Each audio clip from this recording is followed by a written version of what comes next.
first and 10 Lehigh at the 37. Yeah, Blake Lewis has scored both their touchdowns. He's a threat at any point. As they're back in the wishbone formation, and they're going to hand the ball off to the first gentleman coming through. That's number 10, and he's going to get across the 40 to the 42, possibly 43-yard line. And see where they mark it, somewhere in the middle there. So it's going to be second and about 5, second and 6. As they've got another injured Lehigh lineman, they're going to have to take a timeout, official timeout, to get him off the field right there. So he's not going to be able to make it.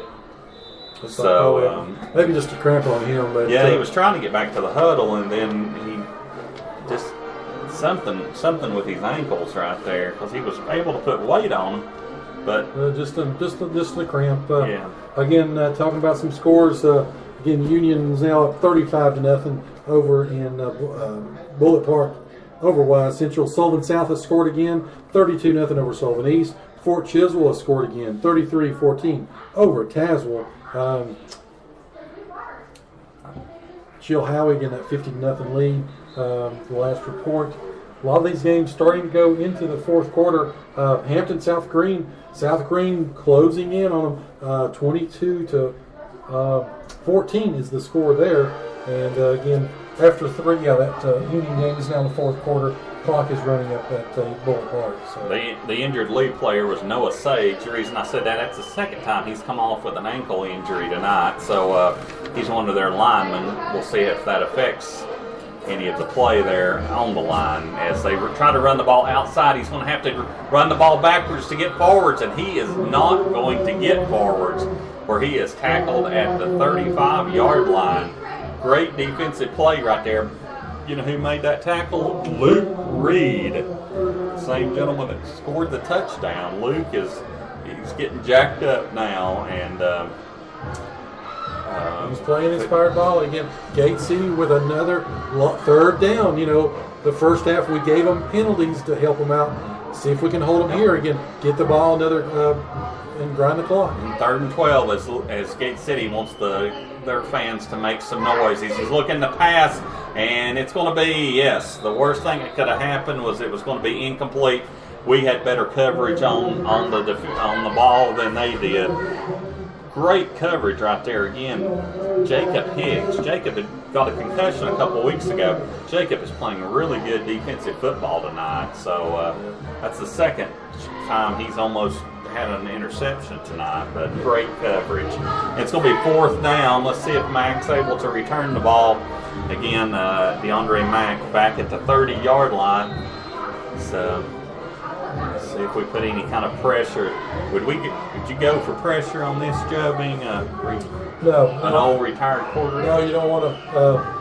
You don't want to have a punt. You don't want to have a penalty. You don't want to give them any opportunity.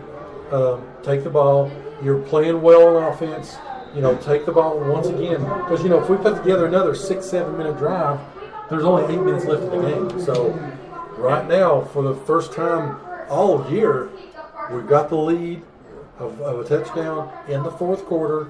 Can we learn how to win? Can we take the ball, take care of the ball, and again, close this thing out? What we learned from last week, if it can spill over to this week, as the punt goes about 25 yards, not much excitement to it, as it was kind of a side of the leg, and it rolled to about the 28-yard line, where it's going to be 1st and 10, Gate City at their own 28.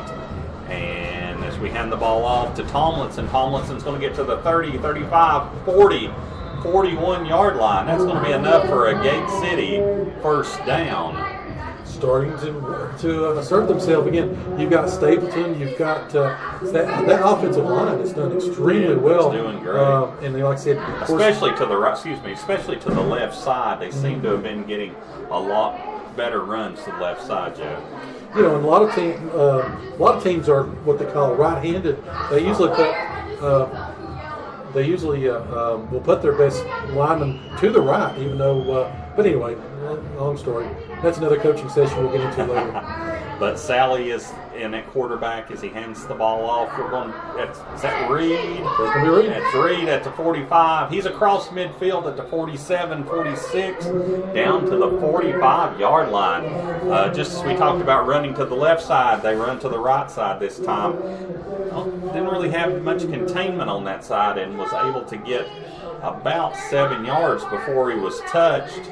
So we take the ball again across midfield quickly to the 45-yard line as the clock goes tick, tick, tick.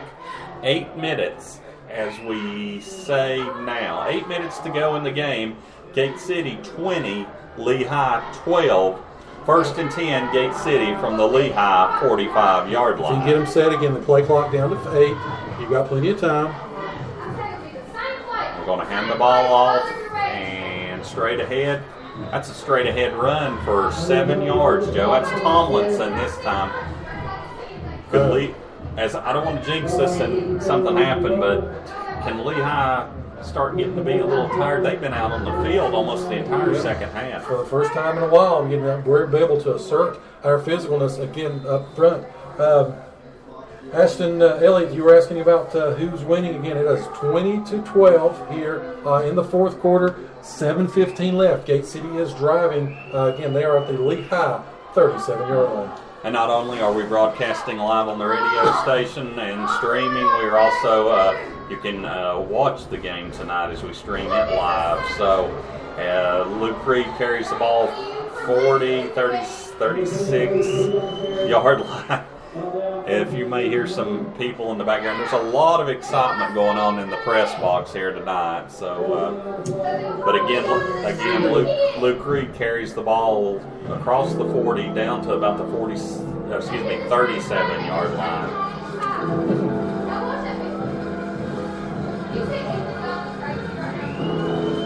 28-13, Greenville and Elizabeth, by the way. Wow. So Greenville started to pull away a little bit. 9:31 left in the third quarter.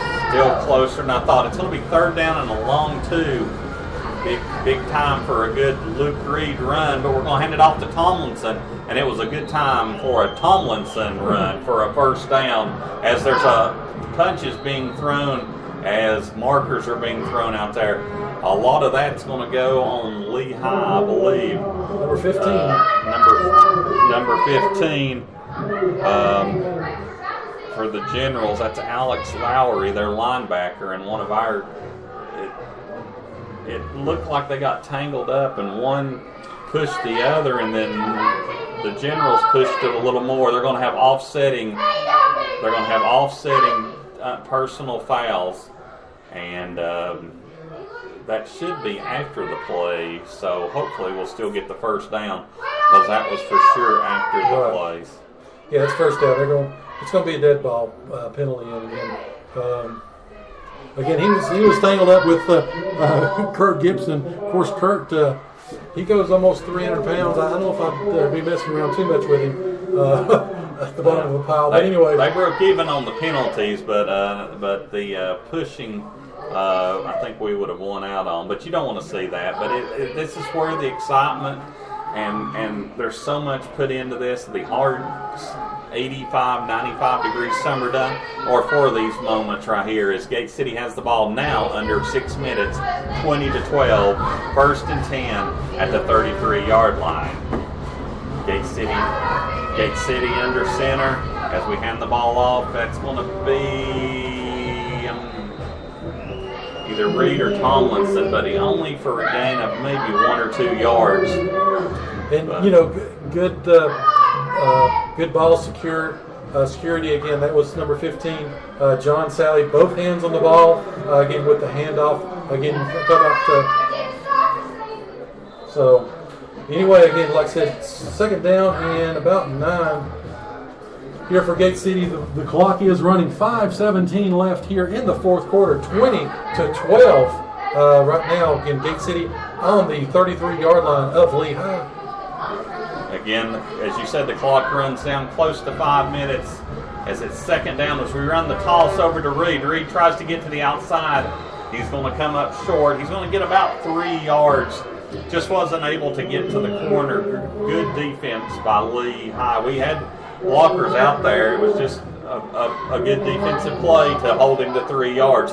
But the clock continues to click down. 4:42, 4:41, 4:40. As it's 3rd down and 8 from the 32-yard line. You know, both of these teams fighting for their postseason life right now. Again, a loss by either team would eliminate them. So, again, 3rd down and 8. Can Gate City keep this drive going? So, again, third and 8 as we're under center at the 32-yard line. We're going to hand the ball off and not going to get much at all. That play was really slow developing as Tomlinson, I believe, carries the ball, and he's going to come up a little limpy. He got hit right in the knee by the helmet of the defender right there. So it's going to make it 4th down and 6, Joe. Well, 4th down, 3:50 left as the clock goes. Yeah, I say go for it. Yeah. You know, 4th and 6. Their defense has played well. You know, Lehigh has not showed the ability they can throw it consistently. So here we go. We came out of the huddle. Let's see if we spread it out here. If we try to draw them off first, we haven't taken a timeout with 3:29 to go under center, and he does go with the hard count first, and he went with the hard count right there. And Coach wanted encroachment on the defense, but we did not quite get the call, and it was going to be a called timeout, Gate City. Let's take a break here for a minute. Again, we're 3:32 to go in the game. Gate City leads 20-12. You're listening to the home of Blue Devil Sports. This is Gate City Sports Radio. Proudly representing Southwest Virginia in the House of Delegates for the last 24 years, Terry Kilgore continues to strive and work hard for others. Just like our Gate City Blue Devils proudly represents our school, our town, and community. Delegate Kilgore, a proud Gate City alumni himself, wants to thank the residents of the 1st District for their trust and support over the years as he's continued to voice our needs and concerns in Richmond to make our region a tremendous place to live and work. And on behalf of Delegate Kilgore and his family and staff, they say, go Big Blue. As we're back here, 4th down, folks. Here we go. Had to get the crowd in the press box calmed down so we could call the last 3:32 of the game. Joe and I are, as we have the ball, we're going to go deep on this play, deep, and it's going to be just intercepted, which is basically a long punt, which was a great idea to do. We had an opportunity for the touchdown, and the gentleman just out-jumped Mac right there, but it was basically a long punt, Joe. You know, one thing that I thought Lehigh would probably do is to say, if they get a chance, bat it down, unless you've got a clear ability to return it for because, again, right there, they lost how much field position? They were on the 30, so that, you know, that's 10, 15 yards right there that they're going to need here as, again, 3:13 left in this football game. Gate City 20, Lehigh 12, as Lehigh has the football, 1st and 10 on the 20. Not bad luck, but 3:13 to go in the game, 3:13 to go in the game. The Generals are going to have to go 80 yards, as mark that down. 3:13 to go as they go with the handoff to the far side right here is, coming to the near side on the jet sweep was number 41. He's going to get about 5 yards. Again, coming on the jet sweep was Devin Goins. They faked the handoff up the middle. And again, coming across on the jet sweep was number 41. He gets about 5 yards. And they've stopped the clock for some reason. Did they say you got it about? I mean, may have, Joe. That's what, I'm sure that's what it was on the Lehigh side, so we'll say that it was a out. You have to give it to those coaches have been working these officials all night long. And the officials are doing a great job as they run another fake on the jet sweep. They're going to pass this ball deep downfield. We've lost pressure, and this ball is going to be called at the 30, 20, 15, 10, 5 into the end zone. We lost Luke Reed, lost where his player was, and that was a perfectly thrown pass right there. Luke Reed, bless his heart, down on the ground. Let's see if he pulled something right there, trying to make the catch, but they cut it within 2 points Well, I mean, you know, Sickening right there, ladies and gentlemen. A 75-yard pass. That was a bullet pass right there to the defender. Luke was running stride for stride with him, but could not pick up the ball, and he just caught the ball on the run.